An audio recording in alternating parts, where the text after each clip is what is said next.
le favori tout à l'extérieur.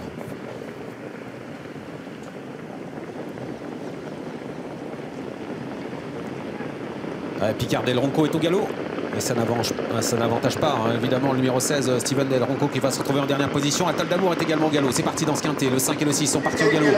On est bien parti avec le numéro 4, Royal Rock, la jument italienne, qui a pris la tête. Un bon départ également pour le numéro 7, Armada Buroise, avec à l'extérieur le numéro 8, Akir de Mai. Le favori est repris. Bibip de Guez avec son numéro 9 et se retrouve désormais derrière Didier Broyer, qui est bien parti en seconde ligne avec Au clair de lune. Sur sa vitesse de base, Royal Rock, la jument drivée par Filippo Rocca, a pris facilement la tête et la corde. Dans son dos, Argol, le numéro 1, un gros outsider. À l'extérieur, on se rapproche désormais avec Au clair de lune et Bip de Guez. Le favori est dans le dos d'Au clair de lune. Ces deux chevaux se rapprochent en troisième épaisseur. On va passer bientôt devant les tribunes sous l'impulsion de Royal Rock. Royal Rock qui contrôle l'épreuve avec en deuxième position dans son sillage le numéro 1, Argol. À l'extérieur se rapproche Didier Broyer avec Au clair de lune. Et voilà Jean-Michel Bazir qui lance Bip de Guez, qui va essayer de prendre la tête pour aborder l'avant-dernier tournant. C'est une chose importante, hein, que de prendre tête et corde. Est-ce qu'il va être contré par la jument italienne? C'est possible. On va se diriger vers l'avant-dernier tournant. Il reste environ 1200 mètres à parcourir. Filippo Rocca et Royal Rock qui voient venir à son extérieur le favori Bip de Guez, qui va s'installer sûrement au commandement pour aborder le tournant de la cuvette.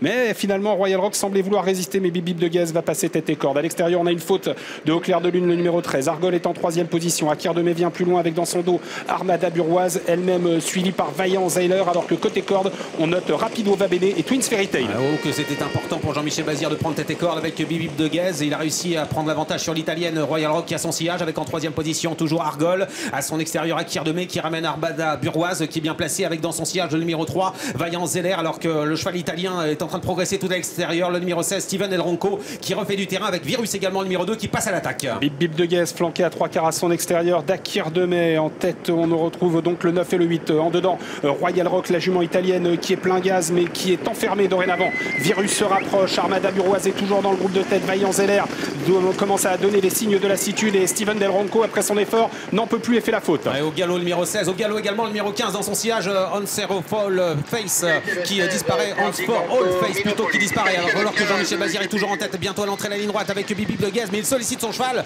et ça va peut-être être difficile de résister. Attention, dans son dos, il y a le Royal Rock qui va essayer de trouver l'ouverture avec à l'extérieur Akir de Mai. Armada Buroise va peut-être créer la surprise et vient également lutter pour les premières places à 200 mètres du poteau avec Bip de Guez qui lutte toujours pour la victoire avec Akir de Mai, alors que Royal Rock se décale maintenant. Il va passer à l'attaque avec Armada Buroise. À l'extérieur, Eldrick Bocco qui finit bien. Jean-Michel Bazir qui repart finalement et qui va s'imposer avec le numéro 9, Bip de Guez, très courageux.